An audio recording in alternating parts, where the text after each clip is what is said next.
Hi, folks. Thank you so much for those of you that are with us, that have joined us this early on a Friday, depending on where you're at. And thank you for being here for our awesome conversation about charting your territory in 2022 with a stellar group of panelists. You're about to get to know them very soon. But first, I'm just going to introduce myself. My name is Tanisha Jones. My pronouns are she, her, hers, and I am a community events manager at Modern Sales Pros. My job here today is to be your tech host and make sure everyone gets the most out of this awesome panel.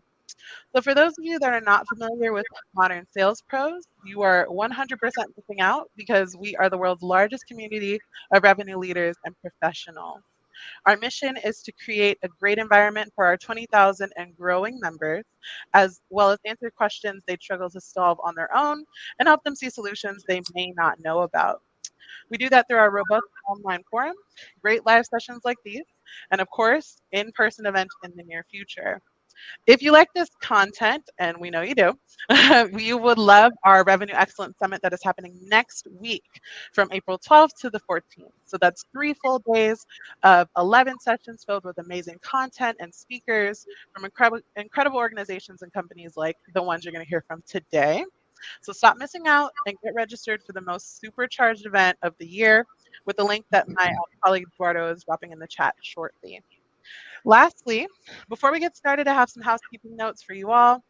First, this event is recorded, so you'll be able to access this recording and the key takeaways on the previous event page on the MSP website, as well as we will send it out. And second, if you have any questions for our panelists, please use the Q&A function here in Boldcast, and we'll be sure to get them to our panelists during the event. Finally, let's focus on how to get the most out of this awesome session by thanking and introducing our sponsor. So today we have Varicent sponsoring this event, and you will hear from them a little bit later. But now I want to focus on the fabulous panel and get us started. So I'm going to introduce our incredible moderator for today, Steve Silver, who's going to lead this fabulous panel. So Steve, please introduce yourself and the rest of our panel, and I'll be back on later with some closing notes at the end. Thanks, folks. Thanks, Janisha. So welcome, everyone. I'm Steve Silver. I'm VP Research Director for Forrester Sales Operations Strategies Group. And as such, we spend a lot of our time conducting research and working with clients on best practices that deal with all things sales and revenue operations. And I'm thrilled to be joined by this panel today, and I'll give them a chance to introduce themselves in just a moment here. But I think this is really an interesting and ideal time to be talking about sales territory planning and account assignment and quota allocation, because a lot of us are freshly coming out of that process. I was going to say freshly wounded by that process, and that may be the case for some of you. You've assigned accounts, you've created territories, you've assigned quota. Hopefully, you got through any changes in your compensation plans, and assuming you finished your planning at the end of Q4 2021, you've now had at least a couple of months in 2022 to kind of see how this is working. So while it's fresh in your mind, it's really the perfect time to think about how to improve that planning process, both the process itself, but the inputs that you use to go through the process to create your plans and the outputs from that process. So I really am thrilled to be joined by 3 subject matter experts on this topic. And rather than me butcher an introduction, I'm going to ask each of you to give us a brief introduction to yourselves. And one thing, I promised you I wasn't going to throw any curveballs, but I am, because one thing everyone's dying to know is, what's your favorite ice cream? So find a way to weave that into your introduction if you can. And Jason, if you will, we'll start with you. Thank you, Steve. Didn't we just say that you weren't going to give us any curveball? Anyways, I know. I lied. It's fine. So, Steve, thank you. And actually, Janisha and the team at Modern Sales Pros, thank you so much for allowing us to participate today.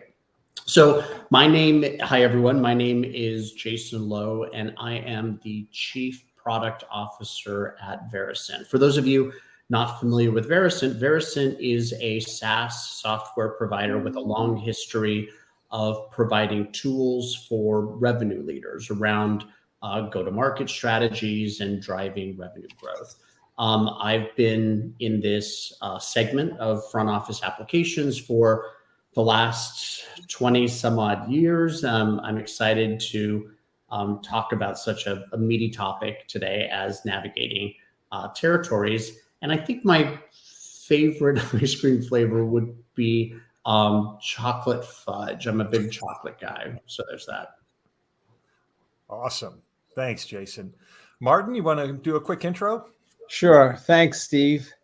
As the chart indicates, I am the chief revenue scientist at Varicent, which means I spend my time understanding how we can help our clients grow their revenue through the use of all of the kinds of tools that are becoming increasingly populated in this space, not only with territory and quota planning, but also revenue intelligence and incentive compensation, which is really a focus increasingly around machine learning and artificial intelligence capabilities.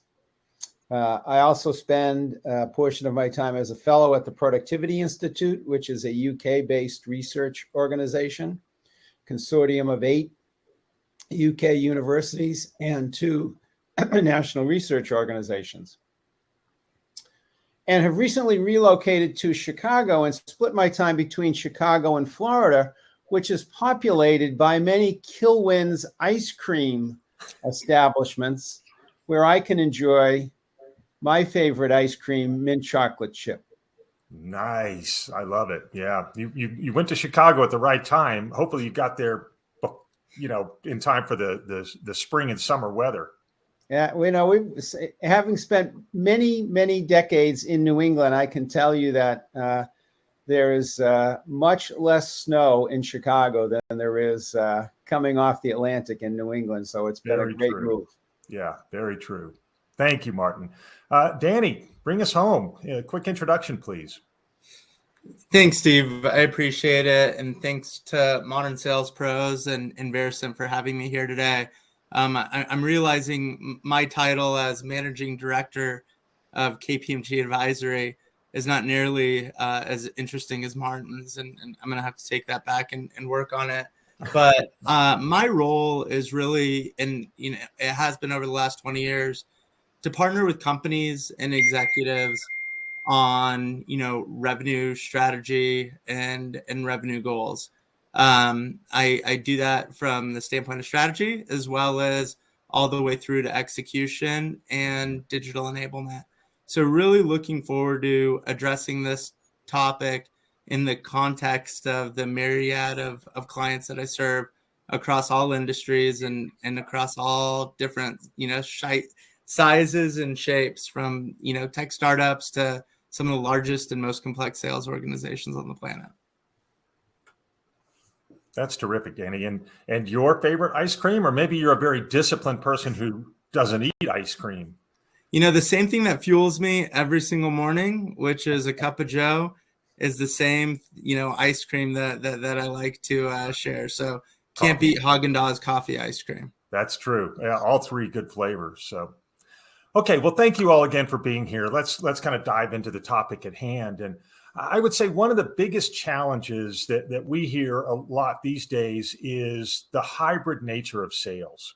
And what I'm thinking about is, inside sellers versus field sellers. E-commerce is now into the mix, and of course, channel partners. And those words, in fact, inside and field, are kind of lost their meaning, especially at the beginning of the pandemic. Overnight, everybody or almost everyone was effectively an inside seller. Now we're seeing things open up again. Obviously, we're starting to get back to in-person meetings, which is great. But this blending of roles, I think, creates challenges in terms of territory design. And it's not enough to just say, oh, you have this state or you have that geography. You have to balance sale workload with the opportunity available in the territory. And doing that takes data and analytics to do it well. So, Jason, I'd like to start with you. What's changed in your approach to territory design over the past few years because of the availability of data and analytics? Sure. I think over the last few years, right? And you said it best. I've had a number of clients refer to their sales organizations as the largest, most expensive inside sales team, certainly in their history. And as selling options like offices, in person, as those things are reopening, organizations are rebounding, right? And finding ways to accelerate out of the curve. And revenue leaders are really having the opportunity to rethink past assumptions, right? Often when working with go-to-market leaders, deployment models, whether they be geographies or industries or product lines, they were always couched with the idea of, we do it this way because we've always done it this way, or our competitors do it this way, or this is how our industry does it. And one of the things that I think I've seen over the last few years that's taught us is the idea that we can test assumptions, right? And experiment on better ways or better routes to market, whether it be certainly a very popular is a geo-based model where you're putting sellers that are based in your local community and so able to service those populations, sometimes specialization around products or taking a named account model or taking industries, or certainly in call centers and what have you, they'll do round robin models or people play with alphabetical or what have you. So there's a lot of different ways to play with these things. I think one of the lessons, to your point, that I feel people have leaned into or have learned in recent years is really about this idea of experimentation and giving themselves the permission to look at problems differently. I think experimentation can lead to innovation, right? And discovering new ways to optimize their strategies in order to pursue the North Star that we're all pursuing, which is to drive growth. So I love this idea of experimentation, this idea of testing hypotheses. I think there could be a danger in you implement a hypothesis without really understanding, what the potential impact is. And Martin, I think that's where some of the new capabilities around taking a more data-driven approach can help us model through, well, what's likely to happen based on past performance. So what's new? What are you thinking about when we talk about a data-driven approach to territory design? Well, there are a number of tools becoming available. Certainly, we can create better capabilities, number one, to balance territories in looking at alternative balance schemes, if you will. Mm-hmm. Not just by geography, but by industry and by enterprise size as well. In addition to the balancing algorithms, if you will, is the need to be able to match seller skill with the needs of the client. Mm-hmm. Now, the challenge is, of course, measuring seller skill is very difficult. No matter what discipline or walk of life we're in, it's a huge challenge because it's largely unobservable. But nonetheless, we do see progress being made in that space, and the two combined, territory balance and skill, matching skill requirements, is really where from our research, we've just completed a quite broad-based survey of 600 sales leaders in the territory and quota planning space. Almost 2/3 of the sales leaders are looking to be in that quadrant of balanced territories with skills well matched to seller to buyer needs. So that's interesting. I want to come back to that word balanced in as we continue the conversation, because I do think that's important, and it maybe means different things to different people. Yes. But Danny, you're kind of our voice from the field here, if you will. You're working with a lot of diverse, different size clients at KPMG. Are you seeing the same thing? Are clients struggling with this idea of balance and taking a more disciplined, data-driven approach to territory design? It's funny. The biggest thing that I've seen, more recently is that very early in the conversations, we might start talking about territory design and it morphs to a broader topic around coverage strategy. And it's, mostly because of three conflating factors. One is the role of sales is changing. It's getting pinched with the role of marketing, the role of service, and the role of customer success and account management. The other thing that has obviously happened is, COVID has changed kind of the traditional sales motions that a lot of these organizations, have faced. And, the third is really around the customer dynamics changing and how that's impacting the way that we think about, territories. And where we always take the conversation right out the gate is around customer segmentation. And it's always a little bit humorous because you'll ask a client, well, do you guys have a perspective around customer segmentation? And they'll always point me to, a point in time, static project that was done by fill in the blank strategy consulting firm. And it was done at some pre-relevant point in time because we know the speed of customer dynamics are changing faster than ever before.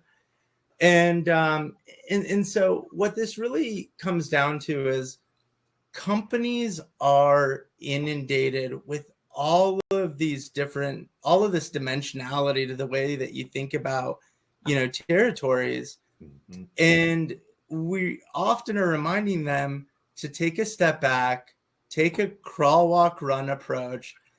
Many organizations have very easy access to, simple subsets of data that they can go mine for insights.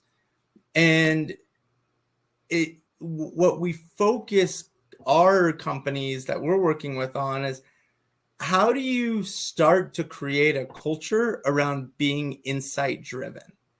And that's really, I think, where we're finding the most success, because if you get too scientific too early, you lose the opportunity to really start to change the dynamics of how these organizations operate and drive success around territory design.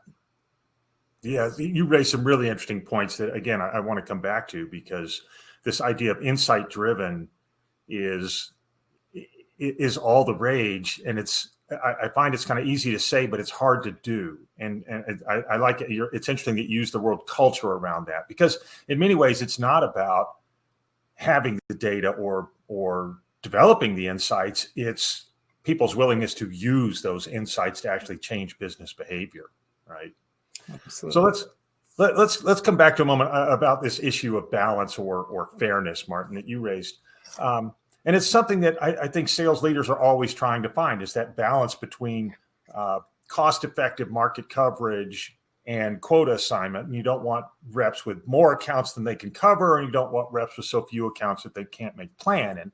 And tilting that pendulum too far either way can be a very expensive proposition. So, Danny, again, I want to pick on you first. How do you coach your clients through this issue of fairness versus maximizing revenue in a territory? There are a lot of schools of thought as it relates to fairness, especially around territory design. And the only thing that I'm truly dogmatic about is the role of territory design should be about optimizing revenue. That's it. And the concept of fairness isn't lost on me. It's just I tend to think about fairness really in the context of all of the different levers that I can pull to create equitable opportunities for success. That includes plan design, that includes draws, that includes targets. But I'm not going to risk my financial commitments to the street or to my stakeholders on making sure that everybody gets the same at bats around key accounts that I'm counting on for my commitments. And so that's where we tend to really focus organizations, because that's ultimately what sales leaders and revenue leaders are being accountable to, are the results. Now, you can't have that conversation without acknowledging that we're dealing with one of the most challenging talent markets, certainly in my career. Mm-hmm. And if you're not creating opportunities for all of your sellers to be successful, somebody else will, and you're going to lose them. And when you think about the number one driver of revenue leakage, it's uncovered territories. Mm-hmm. And so it's important that you're giving everybody an opportunity to be successful across all the levers that you can pull as a sales or revenue leader. But you're also clear on charting your path to maximizing revenue and delivering on your results. So great points. And I think this sort of change away from, intuition-led and finger in the wind led and emotion-led planning has to give way to a data-driven, insights-driven planning approach, if you will. And Martin, this is probably a good time to pull you back into the conversation. This whole insights-driven approach is starting to drive change. But what are some ways that sales operations professionals and sales leaders can use that data to get smart about territory design, especially with this idea that Danny just raised up? What's the potential in a territory, and how do we make sure that, to your point, we are matching up the sales rep to the territory or the account? Yeah, so Danny's comments are really quite interesting because he kind of moves quickly to the conclusion of the focus on revenue, which is really where a lot of sales leaders end up. So if you think about what some of the options might be, you have current accounts that could get assigned to a territory where there's existing business and existing relationship. There are potential accounts, prospects. And the current and the potential, of course, represent that revenue opportunity that Danny focuses on. But then there's also the cost of doing business. Mm-hmm. And do we want to, how much weight do we want to put on the expense related issue? And what we found in our research is that generally, sales leaders tend to put more focus on getting the appropriate match in the territory and coverage in the territory, and less focus on location and related expense. Now, that's reflecting the talent and the skill issue, which is so important. But it also is a reflection of the fact that travel is less expensive these days than it ever used to be, and it's a smaller part of the total expense mix. But from an insights perspective, being able to optimize current clients, potential clients, and expense to serve clients, that's where some of the algorithms and capabilities are beginning to make a lot of pretty good progress. And we certainly see among our clients a great deal of focus on the scoring of accounts in that way, and building balance as a result of being able to provide for that scoring. Let me just add as a footnote, and this is where Danny didn't go. There's also the option of balancing territories through profitability. That's a much more difficult quantitative and analytic mathematics problem to solve. But it's a place where generally we don't see a lot of focus these days. It's really much more about how to get to that revenue and how to serve clients, both current and prospective clients. Yeah.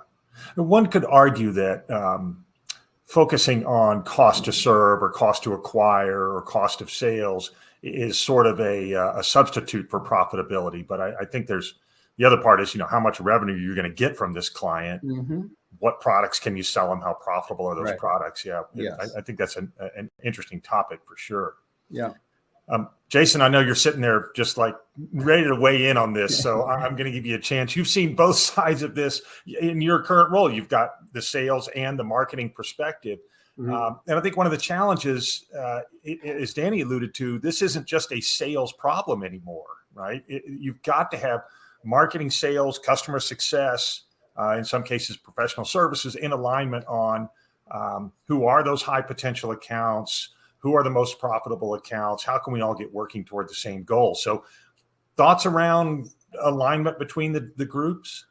Between sales, marketing, the other, even customer success, account management? Sure. I think the ideas of choreographing across multiple silos or multiple groups within an organization, or just choreographing the motions between sales, as you said, marketing, and other front office functions. I mean, candidly, Steve, it's what you and the team at Forrester, you guys have spent a lot of time putting together a lot of research around the idea of revenue operations, and I know that's part of your research agenda. So I certainly appreciate you connecting the dots. I think that's an important component of this conversation. I think when we talk about the idea of fairness, and it's actually, I was thinking, Danny, when you were talking, like I'm a pretty decent basketball player, but LeBron James is a really good basketball player. But putting me up against LeBron James, it's not fair, right? But it's about, anyway. So it's about like what's fair, what's the potential of each side. But I think when we talk about the idea of fairness and balancing territories and the potential of those territories and the workload, for me, at its core, right, what we're talking about is sales capacity, right? And this is an exciting topic because it's one of those things that I believe is one of the biggest competitive differentiators that an organization, if they invest in this, that they can see the best return on investment. And yet it's one of those things that most companies don't do because most sales leaders candidly don't even really know what it is, right? And it's a shame because I think that it would save a lot of the headaches when we're doing our territory plans and our go-to-markets. It would save a lot of those headaches that commercial teams face with respect to a wasting of time or money or just other elements around that. And so in a nutshell, with sales capacity, it's all about it's basic supply and demand planning, right? Where you measure and you quantify what's the current capability of your commercial teams, primarily your sales and your CS teams. And then you compare that to the capacity to your growth goals, the things that you want to hit. And then what you do is then it's the process when you understand what you're able to do and what your capacity is then what's the plan that you're going to put in place or the actionable plan that allows you to bridge the two. And so, Steve, to your question on cross-organizational alignment, right? It's really the choreographed dance where sales and CS and marketing all have their roles to play. As Martin said, it's about buyer propensities and targeting accounts and marrying with the ICP or the ideal customer profile work that marketing's been doing. It's the customer segmentation work that Danny was talking about earlier. These are all the contributing factors, I believe, in order to drive sales performance. And I mean, like, if we talk about current team sales performance, if you look at a team's current list of opportunities, right, in their CRM system, it's often said that what reps are working on in the status of opportunities, it's typically more a reflection of your reps' enthusiasm for a deal and less a reflection of your customer's willingness to actually want to do business with you. And so by developing territory plans that are built on propensity and potential and profitability and all those other things, these factors that Martin was talking about, it allows us to understand the constraints so that we can increase capacity. Because I think that when you think about it, right, when you find buyers that are more predisposed to want to do business with you, what does that feel like? That feels like faster sales cycles, less discounting, higher win rates, right? Improved customer time to value. And it's all about taking that data across sales, across marketing, across the other teams, and it's about operationalizing it in order to prove your territory design, your overall go-to-market motions. You use some really interesting words I want to come back to, which is this idea of balancing workload with capacity, right? And Martin, you talked a little bit about this in your intro, and you use some of the hottest words in sales tech today, AI, and I don't know if you mentioned machine learning or deep learning or anything like that, but analytics and data and insights led, we all seem to be coming back to that topic. The organization quickly grows past the ability to use an Excel spreadsheet to assign territories, right? And maybe that's 10 reps, 20 reps, whatever. But Martin, how can sales ops and revenue operations practitioners really use automation analytics to improve this process of planning and design and territory assignment? So there are a couple of paths here. One, first of all, from a territory perspective, understanding from the perspective of the individual clients that you're maybe currently doing business with or targeting to do business with, being able to accumulate the data to score those clients and then to be able to match them. This is really a process of match efficiency, being able to as Jason was just pointing out, efficiently match the sellers with the clients who can constructively work together so both parties benefit. That's really more of I'm going to call it a mathematics problem. The machine learning capability really comes in on the quota setting side, where we're trying to predict. And that's what artificial intelligence is. It's all about prediction. And I often use the simple example, sometimes we get fearful of artificial intelligence from the Hollywood portrayal, but we all use artificial intelligence on a daily basis. When you're typing a word into your phone and send a text message, and it suggests to you what word you're trying to type, that's a little machine learning algorithm in your phone. When you get on Netflix and it suggests to you what video or movie or program documentary you might want to watch, that is a quite robust artificial intelligence algorithm that the team at Netflix has built. So we're beginning to see these applications. Now we all are in the business of providing that capability to the sales and marketing process. And in particular, from a quota setting perspective, being able to predict what the optimal quota is for a given account and building it up for a given territory. And that's where there's a lot of work going on today to understand what the benefits are, what the limitations are, and what the data science is behind all of that. And it's a place where we all are quite active in that space. So, first of all, I can always tell when my son has been using my Netflix password yes. because the recommendations I get change. Right.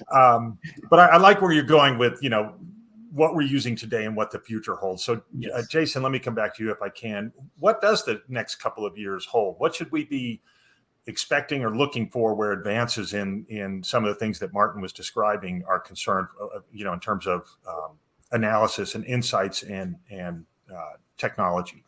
Sure. I'm glad that Martin, when he set it up, says that not all AI and ML is this Cyberdyne Skynet dystopian future of this, but it's about taking those applications and finding applicable usage of that. I think continuing also on Martin's point, right? So organizations are facing tidal waves, right, of data. I remember years ago there was the Martech 5000, and I remember that was an image that just stressed me out. And then more recently, a colleague was sharing with me the Sales Tech 8000, right, which was even worse.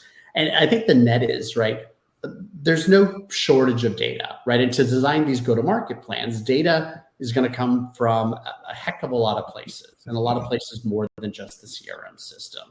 And so I think what we're seeing is new and creative ways to apply these analytics and these data sets into organizations' go-to-market plans.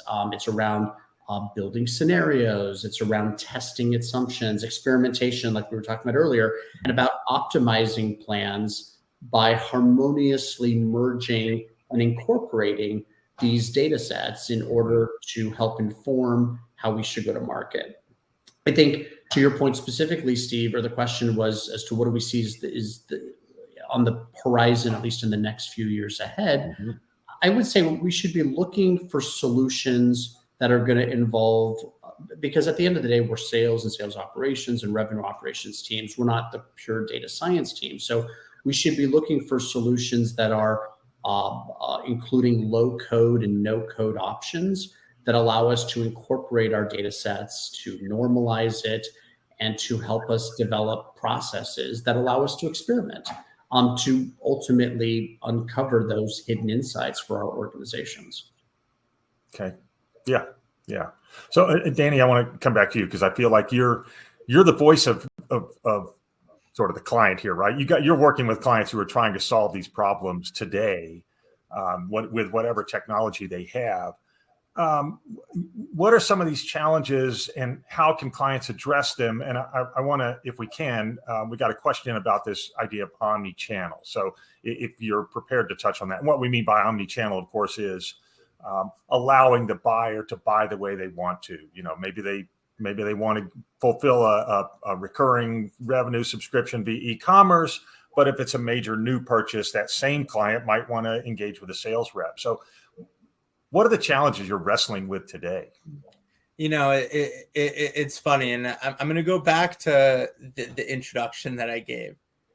My career started with me having my hands on keys as a technologist. I can geek out about AI and data science and the optimized schemas to support reporting and analytics around sales data all day long.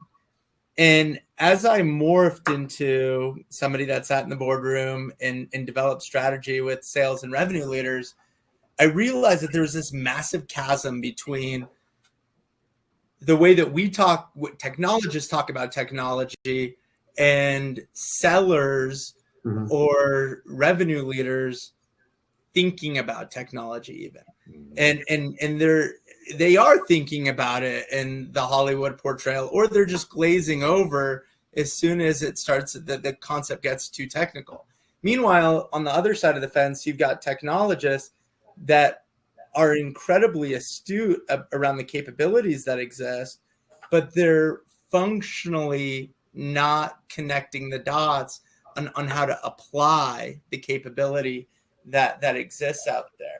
And so everybody knows about the challenges associated with master data and mining for insights and everything else.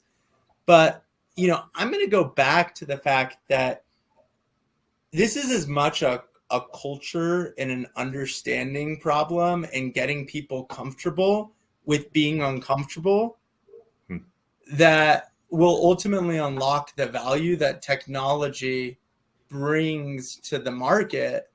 And I could tell you, for all of the trillions of dollars that have been invested into sales tech, very little ROI has actually been achieved relative to that because of this technical functional disconnect that exists, between leaders and what's happening from an execution standpoint. Yeah. From an omni-channel standpoint, one of the things or one of the ways that we tend to think about it is in a 2x2. You've got customer understanding on one dimension, and you have complexity of products on the other. And where products are really easy to understand and customers are really, in the know about those customers, we've seen throughout COVID a lot of investment going into commerce that may have traditionally been sales activities.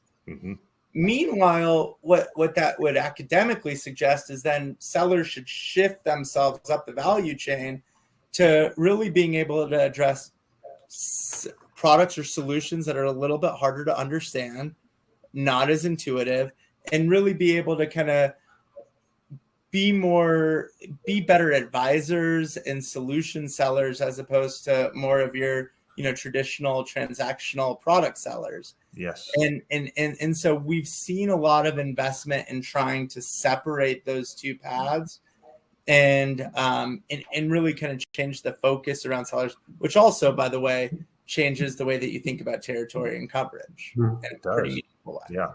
Yeah. Very true. I like that. We do that a lot too. 2x2s, man. It's the favorite tool of consultants and analysts. Underlying a lot of the conversation. Steve, can I just respond to a point that Danny made? Sure. Yeah, please. We're going to have a little debate here, maybe. So, Danny, let me just make sure I'm going to quote you correctly. And if I say it incorrectly, you jump in.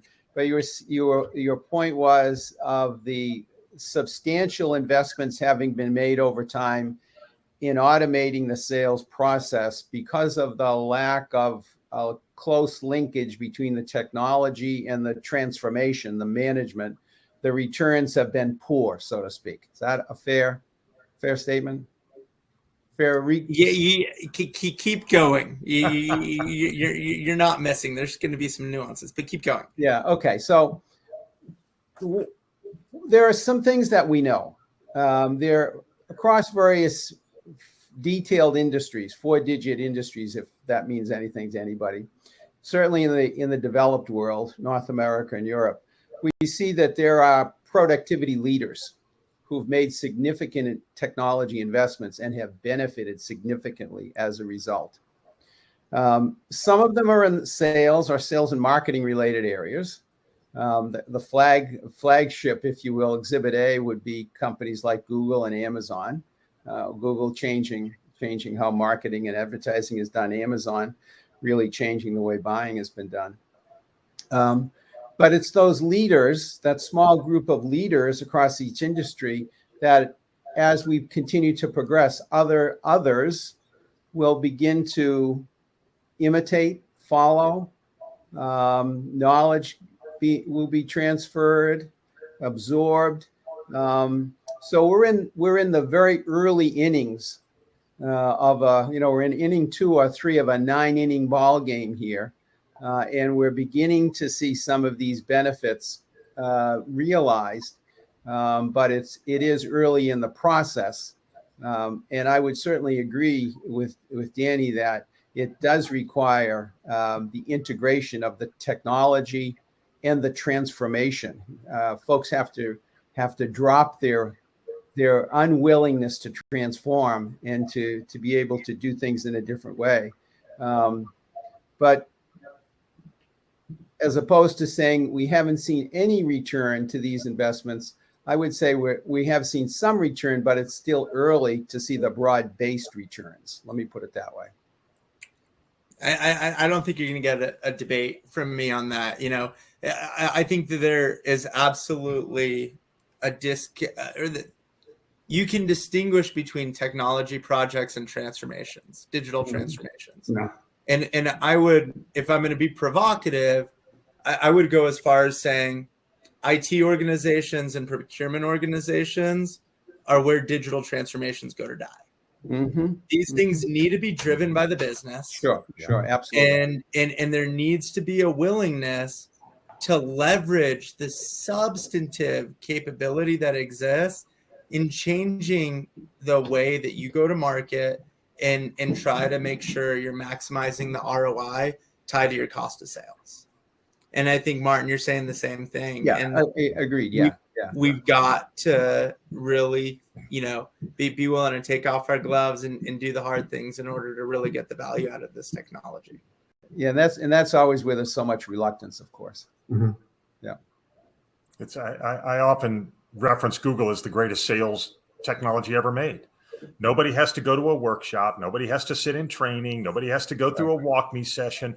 And yet at your fingertips, you have an incredible wealth of information about your market, your buyers, your customers, the people you work with, your own company, right there for you. Now, monetizing that, most people other than Google can't do it, but it's certainly an example of a highly adopted, easy to use technology. Right. Which is a point that Jason was making earlier, getting to the no code, low code, just the ease of use. And we're in such an early phase of this. Yeah, very true. So we've got, I don't know, maybe 5-7 minutes left. And I don't want to do short shrift for this particular topic because we want to talk about data a little bit. And, the term data is thrown about ubiquitously. Everybody talks about it. We're drowning in a sea of data. It's the engine that drives Netflix and Google and all the other readily available AI tools that we use. But it's something our clients struggle with, right? How much do they have to clean their data before they can introduce it to a new technology? Do they look for third-party data? Where do they get data about their markets? All these questions. And this is for all three of you. what are some of the tips and tricks for around data and collecting data, cleaning data? What are some of the pitfalls to avoid? What data sources should they look for? And I'm just going to open it up to each of you and let you. And Martin, if you're okay, we'll start with you. Okay. So look, data integration is a huge challenge and a huge issue. And that's one of the areas where we, Varicent, as an organization, have put a great deal of focus in the tools and capabilities that we're bringing to market now. Certainly, the topic we started off on, territory planning, and the need to be able to match data about sellers with data about clients, with the financial results, the ledger data is a huge data integration problem in and of itself. And again, I'll go back to repeat what I said a moment ago. That's where as Jason pointed out, the low code, the no code, the ease of use tools are beginning to become available and beginning to deal with the data integration issues. A lot of the analytics are relatively straightforward when you have a clean, well-structured set of data. And that's why, we put so much focus on being able to integrate data sets and do it with some degree of ease. Perfect. Yeah. Jason, you want to comment on that?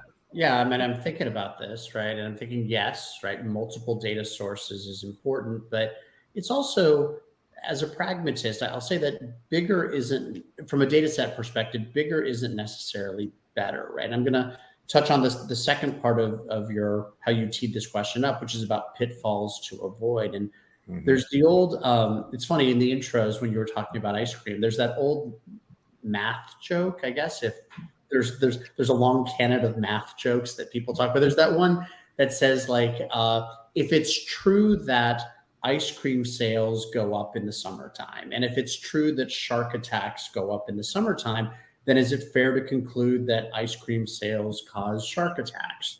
And the answer is possibly, right, but probably not. It's just that, like, when the weather heats up, people are looking for relief and they find that relief by buying ice cream and by more people jumping in the water. And what I'm getting at is, right, multiple data sources are important, right? But as Martin alluded, it's all contextual, right? So there are variables that are causal, there are those that are correlated, like ice cream sales and shark attacks and outdoor weather conditions. And so, again, multiple data sources are certainly important for perspective and getting a well-rounded view of what's happening. But it's important when doing this analysis to apply rigor around sense making, right? To understand what the data is and is not telling you.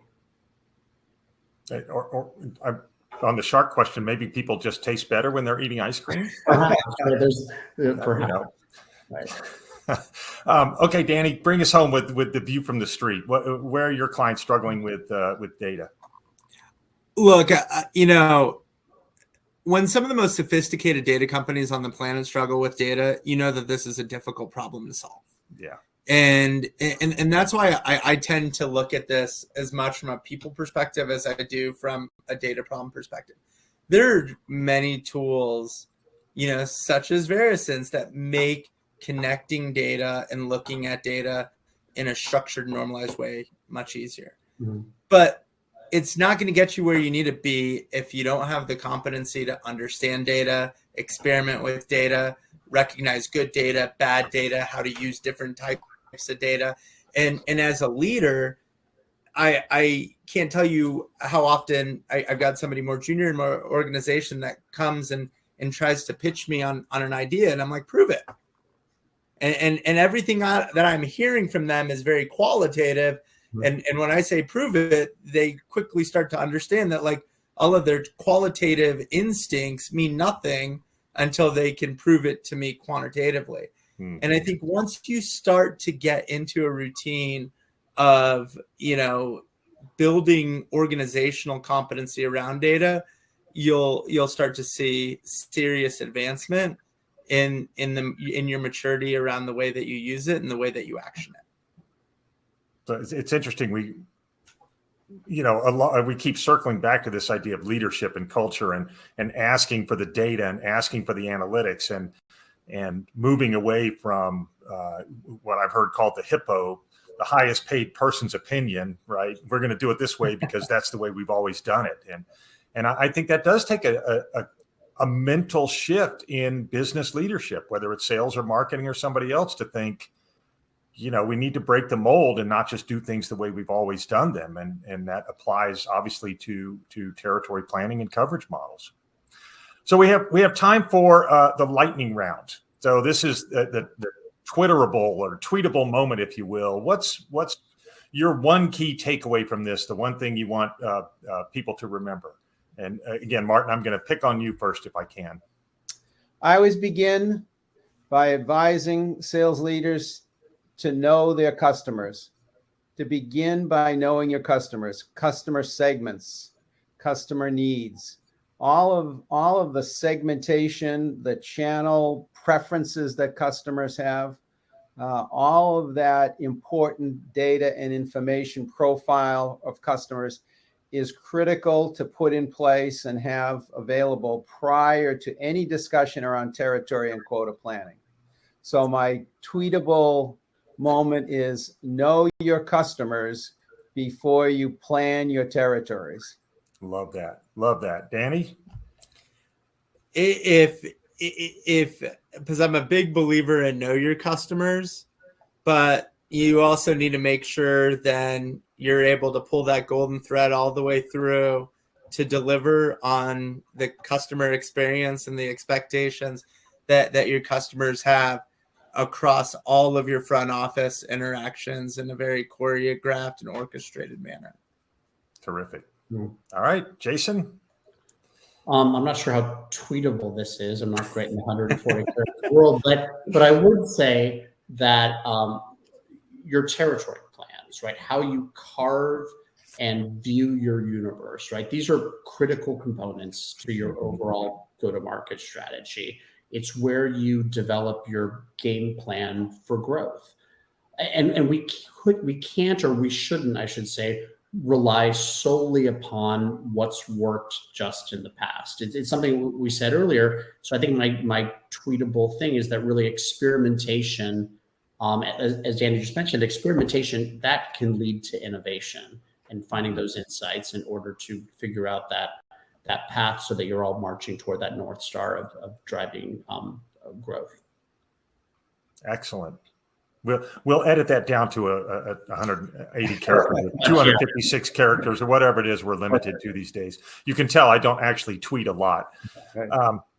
Okay, well, I want to thank all three of you. Terrific conversation, great discussion, and let's turn it back over to Eduardo to bring us home.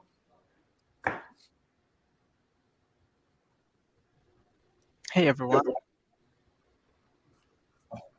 Eduardo? Yep. Hi, hello. I bet you didn't expect to see me here, but here I am. We are going to wrap things up here, but first I want to thank everyone for attending. We love the participation of our community in the chat. We see you and we value your inputs. And I also want to say thank you for our amazing panelists. That was wonderful. I took a lot of notes on my notepad right here. I learned a lot, and I'm pretty sure the audience also learned a lot. While the panelists and I hang out backstage, I will make sure that the MSP team is working to put the recording of this event on our past events page on our website, and you can have the information handy when you most need it. And don't forget to sign up for our Revenue Excellence Summit happening next week. Thank you very much for Varicent for sponsoring this event. So I'm going backstage with the panelists, and you can just relax now and enjoy the weekend, and the recording will be available pretty soon. Thank you very much.